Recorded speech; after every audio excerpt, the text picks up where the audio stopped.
KTO Radio présente À haute voix, la lecture intégrale des œuvres spirituelles majeures. Aujourd'hui, Histoire d'une âme de Sainte Thérèse de Lisieux.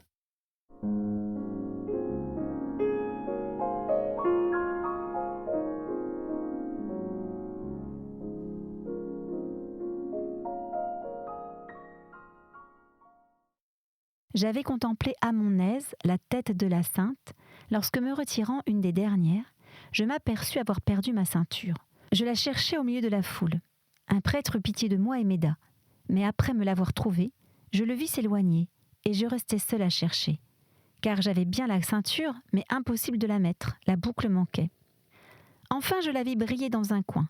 La saisir et l'ajuster au ruban ne fut pas long, mais le travail précédent l'avait été davantage.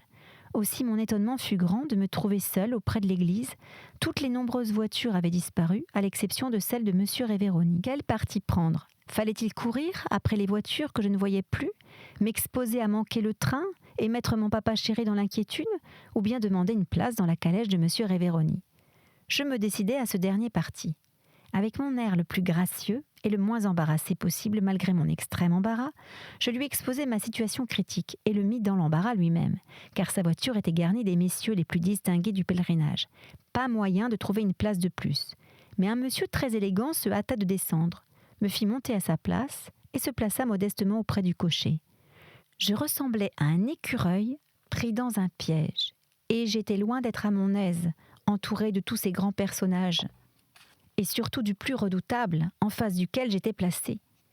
Il fut cependant très aimable pour moi, interrompant de temps en temps sa conversation avec les messieurs pour me parler du Carmel. Avant d'arriver à la gare, tous les grands personnages tirèrent leurs grands porte-monnaie afin de donner de l'argent au cocher, déjà payé. Je fis comme eux et pris mon tout petit porte-monnaie. Mais M. Révéroni ne consentit pas à ce que je fisse sortir de jolies petites pièces. Il aima mieux en donner une grande pour nous deux. Une autre fois, je me trouvai à côté de lui en omnibus. Il fut encore plus aimable et me promit de faire tout ce qu'il pourrait afin que j'entre au Carmel. Tout en mettant un peu de baume sur mes plaies, ces petites rencontres n'empêchèrent pas le retour d'être beaucoup moins agréable que l'aller. Car je n'avais plus l'espoir du Saint-Père. Je ne trouvais aucun secours sur la terre qui me paraissait un désert aride et sans eau. Toute mon espérance était dans le bon Dieu seul. Je venais de faire l'expérience qu'il vaut mieux avoir recours à lui qu'à ses saints. La tristesse de mon âme ne m'empêcha pas de prendre un grand intérêt aux saints lieux que nous visitions. À Florence, je fus heureuse de contempler Sainte Madeleine de Pazzi, au milieu du chœur des Carmélites qui nous ouvrirent la grande grille. Comme nous ne savions pas jouir de ce privilège, et beaucoup de personnes désirant faire toucher leur chapelet au tombeau de la Sainte, il n'y eut que moi à pouvoir passer la main dans la grille qui nous en séparait. Ainsi tout le monde m'apportait des chapelets, et j'étais bien fière de mon office. Il fallait toujours que je trouve le moyen de toucher à tout. Ainsi, dans l'église de Sainte-Croix en Jérusalem de Rome, nous pûmes vénérer plusieurs morceaux de la vraie croix, 2 épines et l'un des clous sacrés renfermés dans un magnifique reliquaire d'or ouvragé, mais sans verre. Aussi, je trouvais moyen, en vénérant la précieuse relique, de couler mon petit doigt dans un des jours du reliquaire, et je pus toucher au clou qui fut baigné du sang de Jésus. J'étais vraiment par trop audacieuse. Heureusement, le bon Dieu qui voit le fond des cœurs sait que mon intention était pure et que pour rien au monde je n'aurais voulu lui déplaire. J'agissais avec lui comme un enfant qui se croit tout permis et regarde les trésors de son père comme les siens. Je ne puis encore comprendre pourquoi les femmes sont si facilement excommuniées en Italie. À chaque instant, on nous disait « N'entrez pas ici, n'entrez pas là, vous serez excommuniées. » Oh, les pauvres femmes, comme elles sont méprisées. Cependant, elles aiment le bon Dieu, en bien plus grand nombre que les hommes. Et pendant la passion de notre Seigneur, les femmes eurent plus de courage que les apôtres, puisqu'elles bravèrent les insultes des soldats et osèrent essuyer la face adorable de Jésus. C'est sans doute pour cela qu'il permit que le mépris soit leur partage sur la terre, puisqu'il l'a choisi pour lui-même. Au ciel, il saura bien montrer que ses pensées ne sont pas celles des hommes, car alors les dernières seront les premières. Plus d'une fois pendant le voyage, je n'ai pas eu la patience d'attendre le ciel pour être la première. Un jour que nous visitions un monastère de Carme, ne me contentant pas de suivre les pèlerins dans les galeries extérieures, je m'avançais sous les cloîtres intérieurs. Tout à coup, je vis un bon vieux Carme qui de loin me faisait signe de m'éloigner. Mais au lieu de m'en aller, je m'approchai de lui et montrant les tableaux du cloître, je lui fis signe qu'ils étaient jolis. Il reconnut sans doute à mes cheveux sur le dos et à mon air jeune que j'étais une enfant. Il me sourit avec bonté et s'éloigna, voyant qu'il n'avait pas une ennemie devant lui. Si j'avais pu lui parler italien, je lui aurais dit être une future carmélite. Mais à cause des constructeurs de la tour de Babel, cela me fut impossible. Après avoir encore visité Pise et Gênes, nous revînmes en France. Sur le parcours, la vue était magnifique. Tantôt, nous longions la mer et le chemin de fer en étant si près qu'il me semblait que les vagues allaient arriver jusqu'à nous. Ce spectacle fut causé par une tempête, c'était le soir, ce qui rendait la scène encore plus imposante. Tantôt des plaines couvertes d'orangers aux fruits mûrs, de verts oliviers au feuillage léger, des palmiers gracieux. À la tombée du jour, nous voyions les nombreux petits ports de mer s'éclairer d'une multitude de lumières, pendant qu'au ciel scintillaient les premières étoiles. Ah, quelle poésie remplissait mon âme à la vue de toutes ces choses que je regardais pour la première fois et la dernière fois de ma vie. C'était sans regret que je les voyais s'évanouir. Mon cœur aspirait à d'autres merveilles. Il avait assez contemplé les beautés de la terre. Celle du ciel était l'objet de ses désirs, et pour les donner aux âmes, je voulais devenir prisonnière. Avant de voir s'ouvrir devant moi les portes de la prison bénie, après laquelle je soupirais, il me fallait encore lutter et souffrir, je le sentais en revenant en France. Cependant, ma confiance était si grande que je ne cessais pas d'espérer qu'il me serait permis d'entrer le 25 décembre. À peine arrivés à Lisieux, notre première visite fut pour le Carmel. Quelle entrevue que celle-là! Nous avions tant de choses à nous dire. Depuis 1 mois de séparation, moi qui m'a semblé plus long, et pendant lequel j'ai plus appris que pendant plusieurs années. Oh, ma mère chérie, qu'il m'a été doux de vous revoir, de vous ouvrir ma pauvre petite âme blessée. À vous, qui saviez si bien me comprendre, à qui une parole, un regard suffisaient pour tout deviner. Je m'abandonnais complètement. J'avais fait tout ce qui dépendait de moi, tout, jusqu'à parler au Saint-Père. Aussi je ne savais pas ce que je devais encore faire. Vous me dites d'écrire à Monseigneur et de lui rappeler sa promesse. Je le fis aussitôt, le mieux qu'il me fut possible, mais dans des termes que mon oncle trouva un peu trop simples. Il refit ma lettre. Au moment où j'allais la faire partir, j'en reçus une de vous, me disant de ne pas écrire, d'attendre quelques jours. J'obéis aussitôt, car j'étais sûre que c'était le meilleur moyen de ne pas se tromper. Enfin, 10 jours avant Noël, ma lettre partit. Bien convaincue que la réponse ne se ferait pas attendre, j'allais tous les matins après la messe à la poste avec papa, croyant y trouver la permission de m'envoler. Mais chaque matin amenait une nouvelle déception, qui cependant n'ébranlait pas ma foi. Je demandai à Jésus de briser mes liens. Il les brisa, mais d'une manière toute différente de celle que j'attendais. La belle fête de Noël arriva, et Jésus ne se réveilla pas. Il laissa par terre sa petite balle, sans même jeter sur elle un regard. Mon cœur était brisé, en me rendant à la messe de minuit. Je comptais si bien y assister derrière les grilles du Carmel. Cette épreuve fut bien grande pour ma foi, mais celui dont le cœur veille pendant son sommeil me fit comprendre qu'à ceux dont la foi égale un grain de sénévé, il accorde des miracles et fait changer de place les montagnes afin d'affermir cette foi si petite. Mais pour ses intimes, pour sa mère, il ne fait pas de miracle avant d'avoir éprouvé leur foi.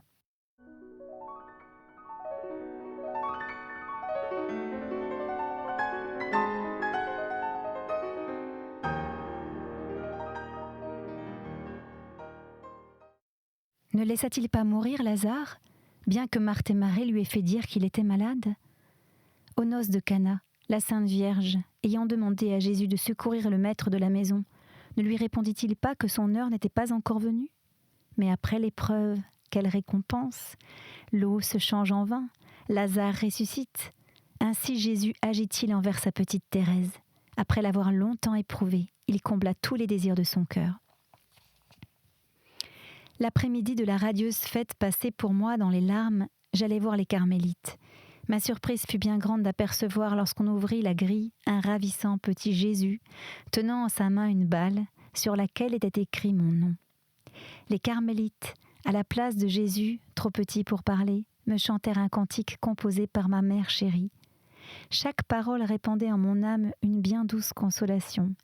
Jamais je n'oublierai cette délicatesse du cœur maternel qui toujours me combla des plus exquises tendresses. Après avoir remercié, en répandant de douces larmes, je racontais la surprise que ma Céline chérie m'avait faite en revenant de la messe de minuit. J'avais trouvé dans ma chambre, au milieu d'un charmant bassin, un petit navire qui portait le petit Jésus, dormant avec une petite balle auprès de lui.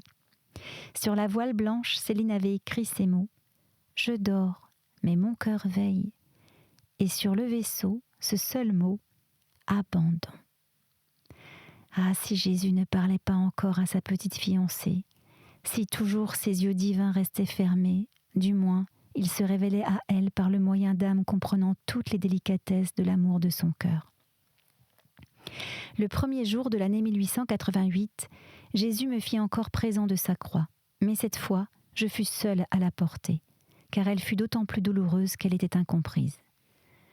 Vous m'annonciez que la réponse de Monseigneur était arrivée le 28, fête des Saints Innocents, mais qu'elle ne me l'avait pas fait savoir, ayant décidé que mon entrée n'aurait lieu qu'après le carême. Je ne pus retenir mes larmes à la pensée d'un si long délai. Cette épreuve eut pour moi un caractère tout particulier. Je voyais mes liens rompus du côté du monde, et cette fois, c'était l'Arche Sainte qui refusait son entrée à la pauvre petite colombe. Je veux bien croire que je dus paraître déraisonnable en n'acceptant pas joyeusement mes 3 mois d'exil, mais je crois aussi que, sans le paraître, cette épreuve fut très grande et me fit beaucoup grandir dans l'abandon et les autres vertus. Comment se passèrent ces 3 mois si riches en grâce pour mon âme ? D'abord, il me vint à la pensée de ne pas me gêner à mener une vie aussi bien réglée que j'en avais l'habitude. Mais bientôt je compris le prix du temps qui m'était offert et je résolus de me livrer plus que jamais à une vie sérieuse et mortifiée. Lorsque je dis mortifiée, ce n'est pas afin de faire croire que je faisais des pénitences. Hélas, je n'en ai jamais fait aucune. Bien loin de ressembler aux belles âmes qui, dès leur enfance, pratiquaient toute espèce de mortification, je ne sentais pour elles aucun attrait. Sans doute cela venait de ma lâcheté, car j'aurais pu, comme Céline, trouver 1000 petites inventions pour me faire souffrir. Au lieu de cela, je me suis toujours laissée dorloter dans du coton et empâter comme un petit oiseau qui n'a pas besoin de faire pénitence. Mes mortifications consistaient à briser ma volonté, toujours prête à s'imposer, à retenir une parole de réplique, à rendre de petits services sans les faire valoir, à ne point m'appuyer le dos quand j'étais assise, etc., etc. Ce fut par la pratique de ces riens que je me préparais à devenir la fiancée de Jésus. Et je ne puis dire combien cette attente m'a laissé de doux souvenirs. 3 mois passent bien vite. Enfin, le moment si ardemment désiré arriva. Le lundi 9 avril, jour où le Carmel célébrait la fête de l'Annonciation, remise à cause du carême, fut choisi pour mon entrée. La veille, toute la famille était réunie autour de la table où je devais m'asseoir une dernière fois. Ah, que ces réunions intimes sont déchirantes. Alors qu'on voudrait se voir oublier, les caresses, les paroles les plus tendres sont prodiguées et font sentir le sacrifice de la séparation. Papa ne disait presque rien, mais son regard se fixait sur moi avec amour. Ma tante pleurait de temps en temps, et mon oncle me faisait 1000 compliments affectueux. Jeanne et Marie étaient aussi remplies de délicatesse pour moi, surtout Marie, qui me prenant à l'écart me demanda pardon des peines qu'elle croyait m'avoir causées. Enfin, ma chère petite Léonie, revenue de la visitation depuis quelques mois, me comblait plus encore de baisers et de caresses. Il n'y a que Céline, dont je n'ai pas parlé, mais vous devinez, ma mère chérie, comment se passa la dernière nuit où nous avons couché ensemble. Le matin du grand jour, après avoir jeté un dernier regard sur les buissonnets, ce nid gracieux de mon enfance que je ne devais plus revoir, je partis au bras de mon roi chéri pour gravir la montagne du Carmel. Comme la veille, toute la famille se trouva réunie pour entendre la Sainte Messe et y communier. Aussitôt que Jésus fut descendu dans le cœur de mes parents chéris, je n'entendis autour de moi que des sanglots. Il n'y eut que moi qui ne versais pas de larmes, mais je sentis mon cœur battre avec une telle violence qu'il me sembla impossible d'avancer lorsqu'on vint nous faire signe de venir à la porte conventuelle. J'avançai cependant, tout en me demandant si je n'allais pas mourir par la force des battements de mon cœur.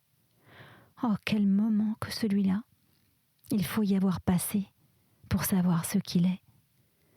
Mon émotion ne se traduisit pas au dehors.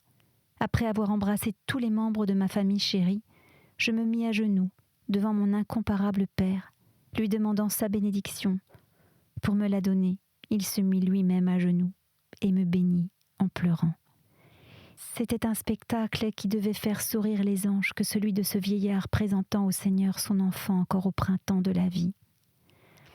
Quelques instants après, les portes de l'Arche sainte se fermaient sur moi, et là, je recevais les embrassements des sœurs chéries qui m'avaient servi de mère et que j'allais désormais prendre pour modèle de mes actions. Enfin, mes désirs étaient accomplis.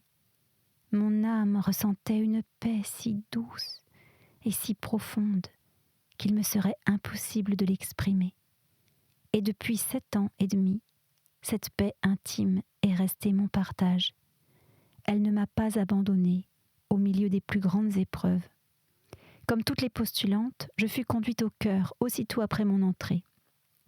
Il était sombre à cause du Saint-Sacrement exposé, et ce qui frappa d'abord mes regards furent les yeux de notre sainte mère Geneviève, qui se fixèrent sur moi. Je restai un moment à genoux à ses pieds, remerciant le bon Dieu de la grâce qu'il m'accordait de connaître une sainte. Et puis je suivis la mère Marie de Gonzague dans les différents endroits de la communauté. Tout me semblait ravissant. Je me croyais transportée dans un désert. Notre petite cellule surtout me charmait. Mais la joie que je ressentais était calme. Le plus léger zéphyr ne faisait pas onduler les eaux tranquilles sur lesquelles voguait ma petite nacelle. Aucun nuage n'obscurcissait mon ciel d'azur. Ah, j'étais pleinement récompensée de toutes mes épreuves. Avec quelle joie profonde je répétais ces paroles. C'est pour toujours, toujours que je suis ici. Ce bonheur n'était pas éphémère. Il ne devait point s'envoler avec les illusions des premiers jours. Les illusions, le bon Dieu m'a fait la grâce de n'en avoir aucune en entrant au Carmel. J'ai trouvé la vie religieuse telle que je me l'étais figurée. Aucun sacrifice ne m'étonna. Et cependant, vous le savez, ma mère chérie, mes premiers pas ont rencontré plus d'épines que de roses. Oui, la souffrance m'a tendu les bras et je m'y suis jetée avec amour. Ce que je venais faire au Carmel, je l'ai déclaré aux pieds de Jésus hostie, dans l'examen qui précéda ma profession. Je suis venue pour sauver les âmes, et surtout afin de prier pour les prêtres. Lorsqu'on veut atteindre un but, il faut en prendre les moyens. Jésus me fit comprendre que c'était par la croix qu'il voulait me donner des âmes, et mon attrait pour la souffrance grandit à mesure que la souffrance augmentait. Pendant 5 années, cette voie fut la mienne, mais à l'extérieur, rien ne traduisait ma souffrance, d'autant plus douloureuse que j'étais seule à la connaître.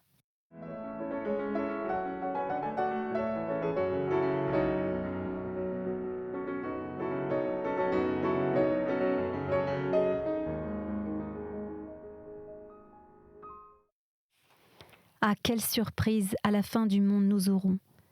Ah, quelle surprise à la fin du monde nous aurons en lisant l'histoire des âmes! Qu'il y aura de personnes étonnées en voyant la voie par laquelle la mienne a été conduite. Cela est si vrai que 2 mois après mon entrée, le père Pichon étant venu pour la profession de sœur Marie du Sacré-Cœur, il fut surpris de voir ce que le bon Dieu faisait en mon âme, et me dit que la veille, m'ayant considéré priant au cœur, il croyait ma ferveur toute enfantine et ma voix bien douce. Mon entrevue avec le bon père fut pour moi une consolation bien grande, mais voilée de larmes à cause de la difficulté que j'éprouvais à ouvrir mon âme. Je fis cependant une confession générale, comme jamais je n'en avais faite. À la fin, le père me dit ces paroles, les plus consolantes qui soient venues retentir à l'oreille de mon âme. En présence du bon Dieu, de la Sainte Vierge et de tous les saints, je déclare que jamais vous n'avez commis un seul péché mortel. Puis il ajouta « Remerciez le bon Dieu de ce qu'il fait pour vous, car s'il vous abandonnait, au lieu d'être un petit ange, vous deviendriez un petit démon. » Ah, je n'avais pas de peine à le croire. Je sentais combien j'étais faible et imparfaite, mais la reconnaissance remplissait mon âme. J'avais une si grande crainte d'avoir terni la robe de mon baptême qu'une telle assurance sortie de la bouche d'un directeur comme les désirait notre Sainte Mère Thérèse, c'est-à-dire unissant la science à la vertu, me paraissait sortie de la bouche même de Jésus. Le bon père me dit encore ces paroles qui se sont doucement gravées en mon cœur. « Mon enfant, que notre Seigneur soit toujours votre supérieur et votre maître des novices. » Il le fut en effet, et aussi mon directeur.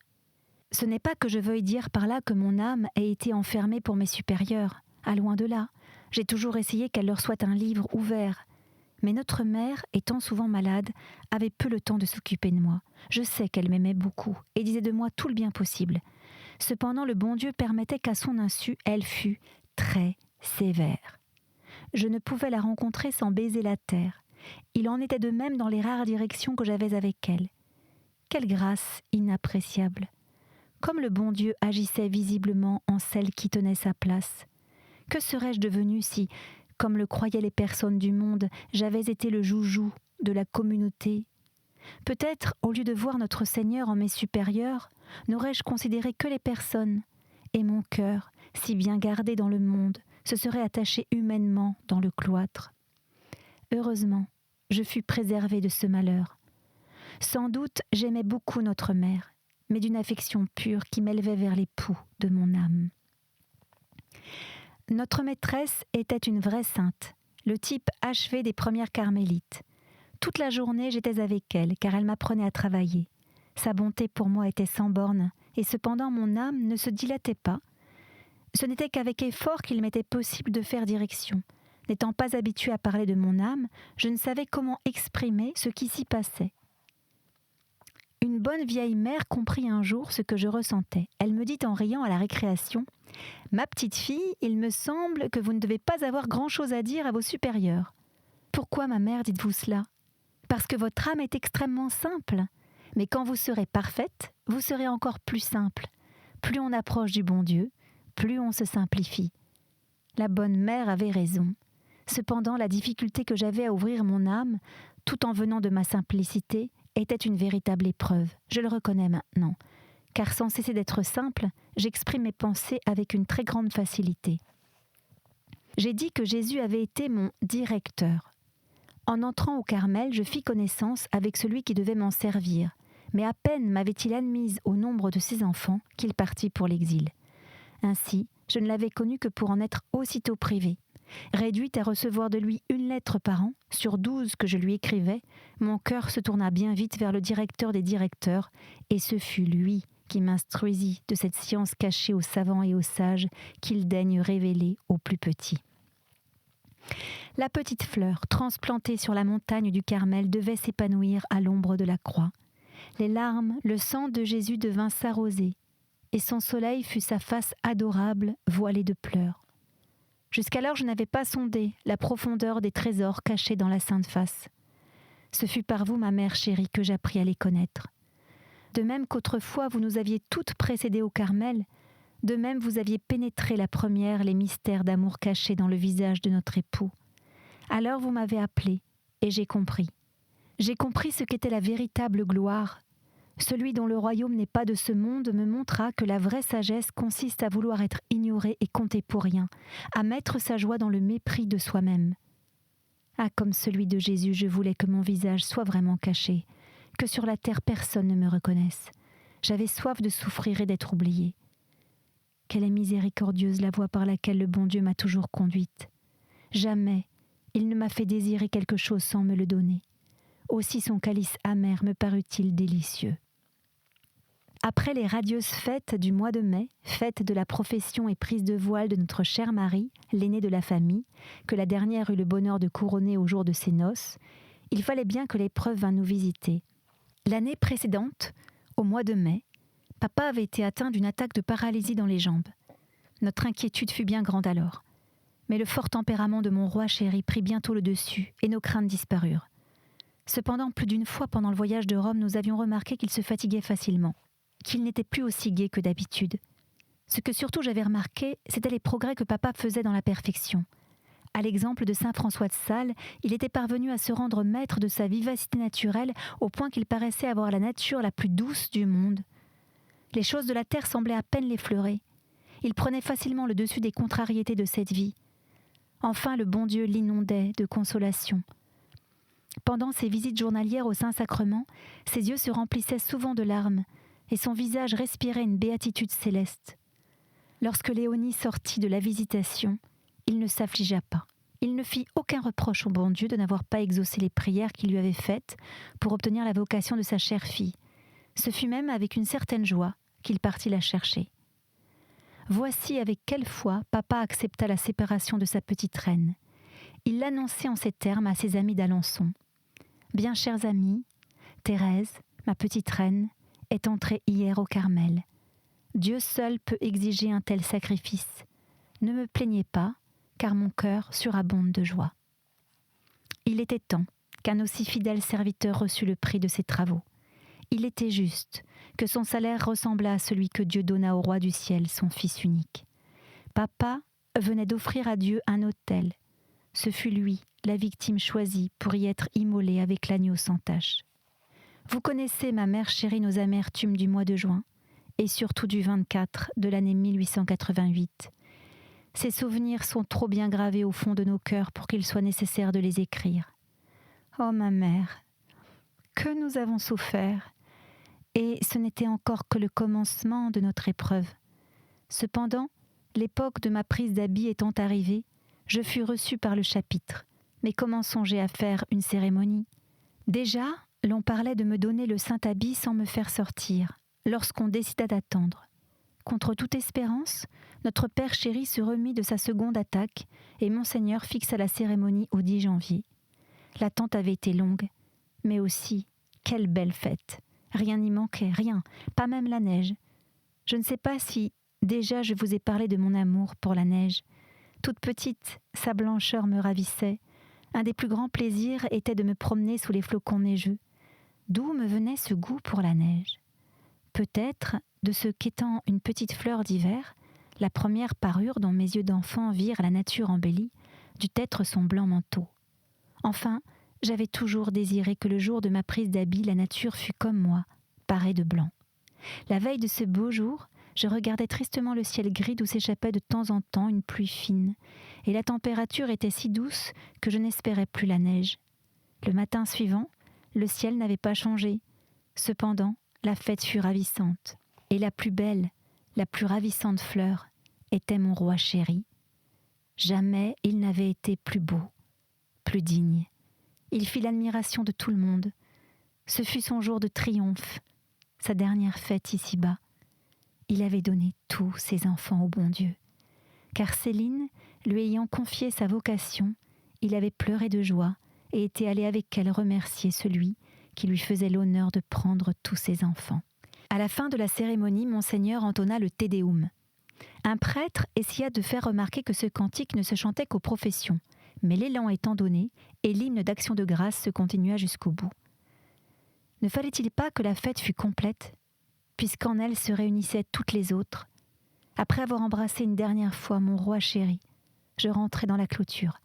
La première chose que j'aperçus sous le cloître fut mon petit Jésus rose, me souriant au milieu des fleurs et des lumières. Et puis aussitôt mon regard se porta sur les flocons de neige. Le préau était blanc comme moi. Quelle délicatesse de Jésus ! Prévenant les désirs de sa petite fiancée, il lui donnait de la neige. De la neige.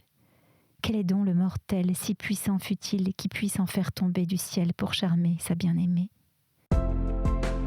C'était À haute voix, une émission de KTO Radio. Aujourd'hui, Histoire d'une âme. Lecture, Erhard von Meyer. Captation et réalisation, Gustave Schlicht et Thibaut Dagalier. Une émission disponible en podcast sur ktoradio.com ou sur l'application KTO Radio.